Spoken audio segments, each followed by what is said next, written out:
Paz do Senhor, irmãos, que é a pastora Lucianinha, e eu gostaria de compartilhar algo da palavra do Senhor com vocês. São exatamente 2h15 da manhã e eu vi na rede social uma convocação sobre um jejum para a nossa nação. E eu fiquei orando e fiquei incomodada e o Espírito Santo me direcionou, posso dizer assim, a falar sobre isso, porque nem todo mundo sabe o que é um jejum, o propósito de um jejum, como fazer esse chamado jejum. Então, Deus colocou no meu coração um ensinamento sobre isso, básico, objetivo, mas que eu acredito que o Espírito Santo vai ajudar muita gente com isso. Que Deus vai trabalhar muito através disso aqui. Então, vamos lá. Jejum, o que é o jejum? Geralmente, quando a gente jejua, quando a gente faz um jejum, ele é sempre feito para causas impossíveis. O que é jejum? Quando o médico fala assim, você precisa estar em jejum para fazer um exame de sangue, né, para colher sangue. O que a gente entende? A gente não pode ter nada no nosso sangue, a gente não pode ter nada, né, que saia no resultado do exame. O sangue, a gente tem que estar ficando, se eu não me engano, não sei se é 12 horas, 6 horas, não sei, não entendo muito, mas eu sei que a gente tem que ficar, né, de uma certa hora da noite até o outro dia sem comer nada, para que quando a gente faça o exame de sangue, o sangue esteja limpo, digamos assim. E quando você pega o resultado, aí você consegue ver direitinho como está o sangue nas propriedades que precisam ser observadas e não vai ter nada além do que o médico precisa detectar ali. E quando a Bíblia fala de jejum, a gente, levando para o lado espiritual, é basicamente a mesma coisa. Quando Deus ele chama a gente para jejuar, ou a gente quer jejuar, geralmente o jejum é um tempo de separação. Jejum tem vários tipos de jejum, tem parcial, tem total, né? Vou falar sobre isso daqui a pouco. E como que funciona isso? É um tempo que você tira, sem comer alguma coisa, né? Por isso que eu falei, tem um jejum total, tem um jejum parcial, tem alguns tipos de jejum. Tem gente que toma remédio, não pode ficar sem tomar o remédio. Tem gente que não pode ficar sem beber água. Então, isso tudo é um propósito que a pessoa faz com Deus, né? Isso é muito pessoal, muito pessoal. O jejum é algo muito pessoal. E ali a gente tira aquele tempo, aquele período, né? Ninguém tem como dizer pra ninguém assim, faz assim assado. O jejum é algo muito pessoal, muito intransferível, muito, muito, muito secreto da pessoa com Deus. Quanto ao tempo, quanto à forma, né? A única coisa que Deus vai dizer sobre isso é que é uma ordenança, né? Jejum. É uma separação que a gente consegue fazer para Deus. E para que serve o jejum, né? Sempre ele vai funcionar para algo humanamente impossível. Nós vamos passear um pouquinho aqui na palavra e a gente sempre vai ver que o jejum ele era sempre usado para coisas assim extremamente impossíveis aos olhos humanos. Vamos lá, vamos passear aqui um pouquinho. Olha o que Deus fala no livro de Joel. O Senhor Deus diz: mas agora voltem para mim com todo o coração, jejuando, chorando e se lamentando. Em sinal de arrependimento, não rasguem as roupas, mas sim o coração. Ou seja, aqui nesse contexto bíblico, houve uma praga muito grande de gafanhoto no meio da plantação do povo, porque o povo realmente foi desobediente ao Senhor e Deus permitiu que as pragas viessem. Mas Deus ele colocou o que sobre o povo? Se vocês se voltarem para mim, com sinceridade, buscar minha face, a minha presença, jejuando, ou seja, se separando, se consagrando para mim, eu faço o quê? Eu paraliso toda essa ação e faço tudo novo. Foi o que aconteceu, né? O contexto vai dizer que o povo realmente buscou a Deus e tudo voltou ao normal. Mas ele dá uma ordenança que não basta apenas jejuar, não basta apenas ficar sem comer, porque não é isso que Deus quer, que você fique apenas sem comer, né? Quem fica sem comer está fazendo dieta, não está fazendo jejum. né? Então a gente precisa ter isso em mente. Quando a gente entra em jejum, é uma separação, uma consagração a Deus, um tempo reservado para eu e Deus, né? Para você e para Deus. E é muito importante que ele vai dizer assim, ó, não rasgue as vossas roupas, e sim o coração, ou seja, não é uma coisa de aparência. Não adianta mostrar, né? Com as roupas naquela época o povo tinha o hábito, né? Os servos do Senhor antigamente, eles se vestiam de pano de saco em sinal de humilhação, rasgavam as vestes, né? Com sinal de pranto, de humilhação a Deus, né? Se ajoelhavam no meio das cinzas, para mostrar total humilhação ao Senhor. Mas não era isso só que Deus queria, porque não adiantava fazer por fora e o coração continuar longe daquilo, né? Ou seja, não adianta ficar, hoje eu vou jejuar, vou ficar sem comer alguma coisa e tá bom. Não é isso que Deus quer, né? Deus, ele quer algo mais além, você ficar sem comer e voltar-se para Ele, né? Fazer uma atitude humanamente falando e uma coisa que homem nenhum pode sondar, que é o coração. Ou seja, se entregar com sinceridade a Deus. Isso faz parte do jejum, é uma ordenança de princípio de jejum. Estar na presença dele em sinceridade. E aí a gente vai observar isso. E vamos lá.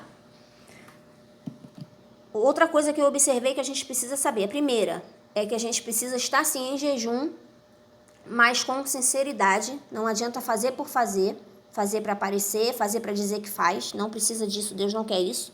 Deus quer que seja algo pessoal e sincero diante da presença dele. É uma ordenança. Para que serve? Vamos abrir aqui. Já está até aqui para facilitar.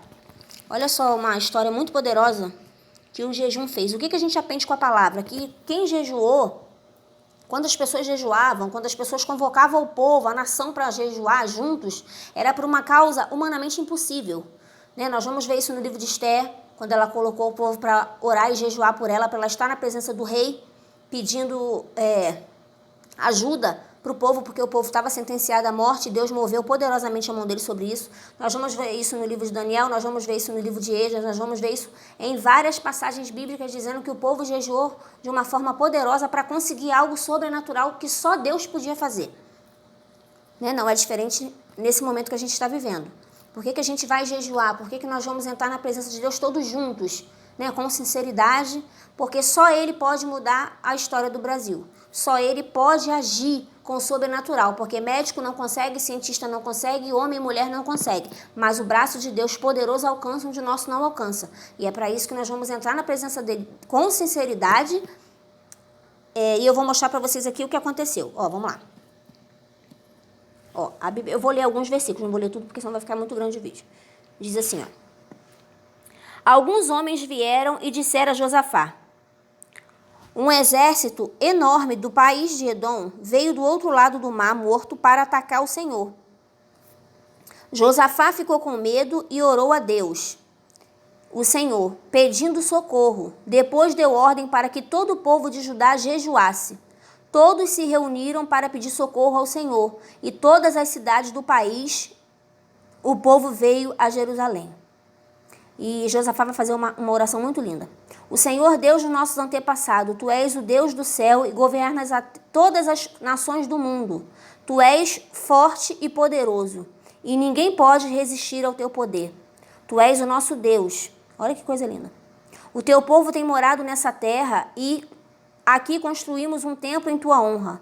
Nós dissemos assim: se alguma desgraça cair sobre nós, como castigo, seja guerra, ou doença, ou falta de alimento, então nós nos ajuntaremos em frente deste templo onde tu moras, e no nosso sofrimento clamaremos a ti pedindo socorro, e tu atenderás ao nosso pedido. Olha que coisa linda. Josafá, a Bíblia vai dizer que se levantou alguns reinos contra o reinado dele, e eram muito numerosos a quantidade de soldados, a quantidade daquela multidão que vinha contra o povo dele era muito grande. E ele ficou sem saber o que fazer. A Bíblia vai dizer que ele teve medo. Assim como eu tenho medo, assim como você tem medo, quando alguma coisa foge ao nosso controle. Quando humanamente a gente não consegue controlar, quando as nossas mãos perdem o domínio de algo, isso nos traz medo, porque está fora do nosso domínio. E não aconteceu isso com Josafá. A Bíblia diz que ele coloca os olhos aos céus e ele diz: Senhor, eu não sei o que fazer, mas os meus olhos estão postos em Ti. A mesma coisa que a gente vai fazer. Senhor, eu não sei o que fazer, mas os meus olhos estão postos em Ti. E a Bíblia vai dizer que ele colocou todo o povo para orar e jejuar. Olha que coisa linda, ó. Josafá ficou com medo e orou a Deus, pedindo socorro, e deu ordem para que todo o povo de Judá jejuasse. Ou seja, ele pediu para que todo o povo, mediante aquela situação de dificuldade, juntos jejuássemos. Para quê? Porque a gente sabe, nós sabemos, e eles sabiam que só Deus podia resolver aquela situação. Era muita gente contra uma gente muito pequena. Era uma coisa impossível, humanamente falando, para Josafá resolver aquele problema. Então não tinha outra forma, chamar Deus à sua presença para que ele, Deus, resolvesse e intervisse naquela situação. É o que a gente vai fazer, né, nessa semana de jejum. E a Bíblia vai dizer que o Senhor fala: não se assustem, não fiquem com medo. Ó. Deste enorme exército, pois a batalha não é contra vocês, mas contra mim. Em outras Bíblias, né, eu estou lendo na tradução na linguagem de hoje para ficar bem fácil para todo mundo entender. Mas ele vai dizer: nessa peleja não tereis que pelejar, ficai de pé e vede o grande livramento que o Senhor vai vos dar. Né? E a Bíblia diz que assim aconteceu, quando eles começaram a orar, a jejuar, a buscar a face de Deus com sinceridade. A Bíblia diz que Deus, ele entrou na batalha de uma tal forma que os próprios exércitos, uns contra os outros, começaram a guerrear entre si, né? Os próprios inimigos começaram a guerrear entre si, sem o povo de Israel precisar fazer nada. O próprio Deus interviu e ganhou aquela peleja, ganhou aquela batalha. E a Bíblia vai dizer assim: ó, assim o reinado de Josafá continuou tranquilo, pois Deus lhe deu paz com todas as nações vizinhas. Ou seja, o próprio Deus, foi ele quem tirou aquele opróbrio, foi o próprio Deus que tirou aquela sentença, foi o próprio Deus que guerreou aquela guerra, e a Bíblia diz que foi o próprio Deus que deu o quê? A paz com todas as nações de Deus. Ou seja, Deus resolveu toda a questão que, humanamente falando, era impossível. Então, a gente aprende que jejum ele tem que ser com sinceridade. A gente aprende que o jejum ele é sempre para causas impossíveis, humanamente falando. Né? O que você não pode fazer, Deus pode. O que nós não conseguimos fazer, o braço de Deus pode. Deus consegue, porque Ele é Deus. E nós vamos ver aqui também, no próximo vídeo, que eu vou passar para outro videozinho, você pode estar acompanhando lá. Nós vamos aprender agora também como jejuar. Como é que funciona? O que Deus fala? Como que faz esse tipo de jejum? Como que é o jejum? É apenas ficar sem comer? Não. Tem princípios bíblicos.